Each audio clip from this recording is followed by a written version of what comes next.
estresse, para vocês terem uma ideia, né? Esse hormônio cortisol, para vocês terem uma ideia, ele quando em quantidades aceitáveis no organismo, ele é tranquilo, ele não vai produzir nenhum tipo de doença ou transtorno mental, ok?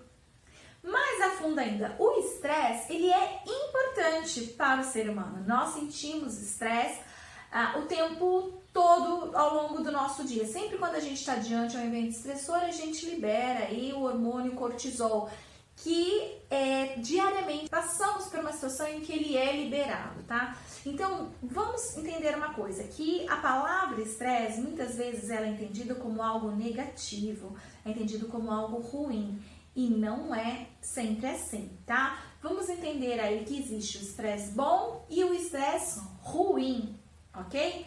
Nós temos aí no estresse bom, diante aquelas situações que são boas, que são prazerosas, como por exemplo, quando você vai casar, então você sabe que você vai casar, que está próximo ao seu casamento, ou que você vai ter um bebê, que vai ser mãe, ou que você tem uma mudança de emprego, finalmente você conseguiu um emprego dos seus sonhos e tal.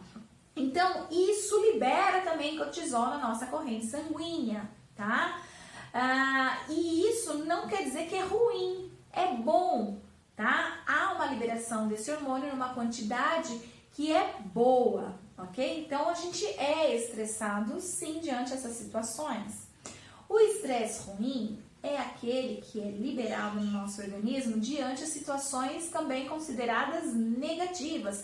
Quando você perde o emprego, por exemplo, quando você recebe uma notícia que você não esperava, uma doença na família, ou você mesmo, né? Então, isso vai liberar aí o cortisol também, tá? Só que esse sim é um estresse negativo.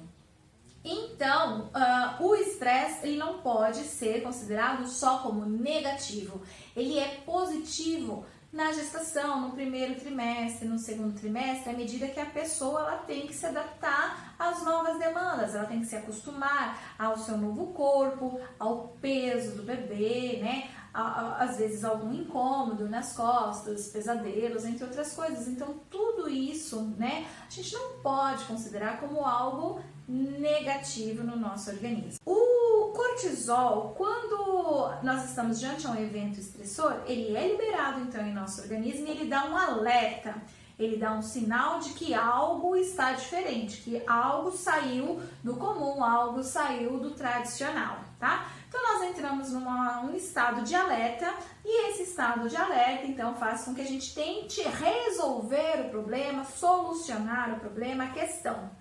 Quando a gente consegue então solucionar o problema, solucionar essa questão, o nosso organismo ele faz homeostase. O que é a homeostase? É voltar ao estado anterior ao estresse, tá? Sem estresse. A homeostase a gente faz, né? Isso, o nosso organismo ele faz durante o dia todo. Quando eu tô com sono, eu preciso dormir para fazer a homeostase, ou seja, voltar ao estado sem sono. Quando eu estou com fome, meu corpo entra em desequilíbrio e ele precisa novamente, né, se regular, voltar ao estado sem fome. Para isso, ele vai me impulsionar, me motivar a comer, por exemplo, tá? Então, isso seria homeostase, é voltar ao estado inicial sem a manifestação daquilo que incomoda, né? Então, quando a gente consegue resolver esses problemas, tudo bem, perfeito, a gente consegue fazer a homeostase, nosso corpo volta aos níveis normal de cortisol. Agora, se diante de um evento estressor a gente não consegue encontrar nenhum tipo de recursos, né, para solucionar, resolver esse problema, esse estado, esse evento estressor, ele pode continuar a permanecer na vida do sujeito, levando esse sujeito a liberar mais cortisol na corrente sanguínea e fazer com que esse sujeito fique mais estressado. Quando a gente fica um pouco mais estressado, alguns sintomas físicos e psicológicos podem acontecer, tá? Alguns dos sintomas de estresse aí pode ser mudança de apetite, mudança no ritmo de sono, problemas na pele, né? Alguma mancha que pode aparecer, alguns problemas dermatológicos, tá?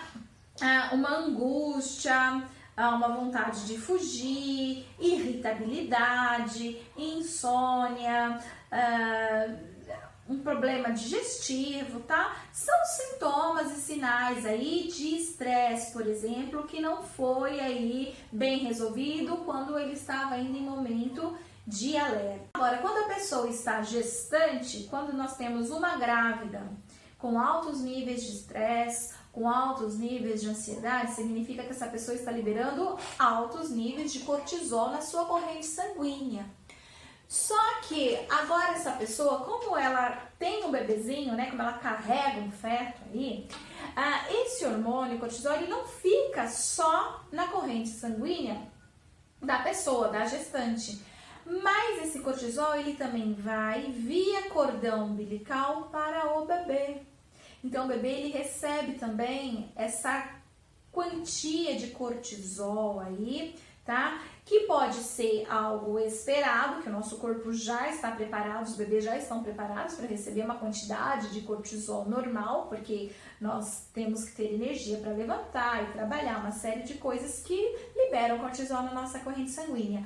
Mas os fetos, né, eles não estão preparados para receber uma grande quantidade de cortisol ao longo do período gestacional. E pesquisas mostram que fetos que recebem essa grande quantidade de cortisol, tá? Tem maiores chances de nascer prematuro, ou seja, antes de completar 36 semanas. Tem maiores chances de nascer abaixo peso, ou seja, nascer com menos de 2,5 kg, tá? Tem chances também de apresentar, após o nascimento, problemas de comportamento, maior vulnerabilidade a doenças, principalmente as doenças aéreas, né, que a gente tem aí que pega pelo ar, tá?